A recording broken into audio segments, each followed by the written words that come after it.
कहते हैं जब इंसान की दुनिया खामोश हो जाती है तब अल्लाह की आवाज दिल में गूंजने लगती है।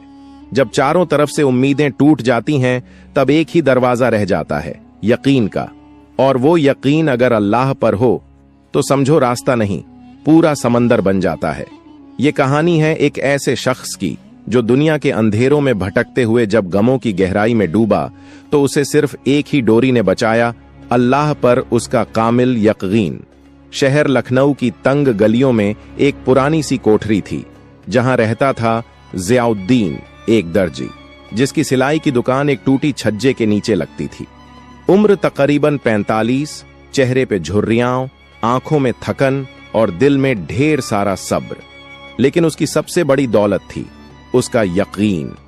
ज़ियाउद्दीन के पास जिंदगी में ना तो बड़ा मकान था, ना महंगी दुकान, ना कोई खास रिश्तेदार। बीवी 5 साल पहले इंतकाल कर चुकी थी। एक बेटा था फरहान जो अब तालीम पूरी कर रहा था। लेकिन हालात ऐसे कि फीस देना भी मुश्किल होता जा रहा था। उस रोज जब सुबह की नमाज पढ़कर ज़ियाउद्दीन अपनी दुकान पे पहुंचा तो देखा कि दुकान की दीवार पिछली रात की बारिश से गिर चुकी थी। मशीन भी भीगकर खराब हो चुकी थी। वो कुछ लम्हों के लिए वहीं बैठ गया, हाथ उठे, आंखें बंद और होठों से सिर्फ एक ही जुमला निकला, या रब तू ही काफी है। लोगों ने कहा, अब तू क्या करेगा जिया मियां? दुकान गई, बेटा कॉलेज छोड़ देगा, अब रोटियां कैसे चलेंगी? लेकिन ज़ियाउद्दीन की आंखों में अजीब सी शान थी। उसने कहा, जो रिज़्क़ देता है वो अभी जिंदा है और जब तक अल्लाह है तब तक मेरा डर मुझसे दूर रहेगा। अगले ही दिन उसने अपने पुराने दोस्त नफीस चचा से एक पुरानी मशीन उधार ली। दुकान की टूटी दीवार को खुद अपने हाथों से ईंटें जोड़कर ठीक करने लगा। लोगों ने मजाका उड़ाया, देखो बूढ़ा दर्जी अब मिस्त्री बन गया। मगर ज़ियाउद्दीन मुस्कुराता रहा। हर ईंट रखते वक्त उसके होठों पर दुआ होती, या अल्लाह ये मेरी मेहनत नहीं, तेरा फजल है, तू कबूल फरमा।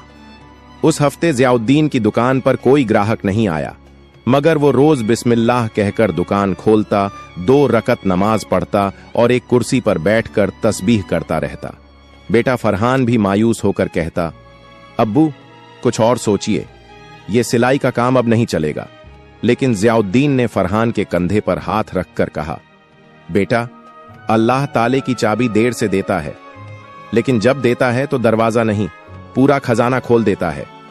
फरहान चुप हो गया। अगले दिन जो हुआ उसने कहानी का पहला मोड़ ला दिया। शाम के वक्त एक बड़ी गाड़ी दुकान के पास आकर रुकी। उसमें से एक औरत उतरी, बुर्का पहने हुए, चेहरे पर नूर और आंखों में गम। उसने ज़ियाउद्दीन से पूछा, क्या आप बच्चों के कपड़े भी सिलते हैं? ज़ियाउद्दीन ने अदब से सर झुकाया, जी बीबी, बच्चा हो या बड़ों का कपड़ा, हर टांका दुआ के साथ डालता हूं।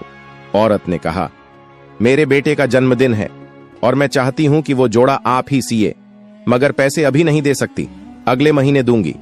ज़ियाउद्दीन ने मुस्कुराकर जवाब दिया, बीबी हर सिलाई से पहले मेरा हिसाब ऊपर वाला करता है, आप फिक्र न कीजिए, जोड़ा तैयार होगा और बखूबी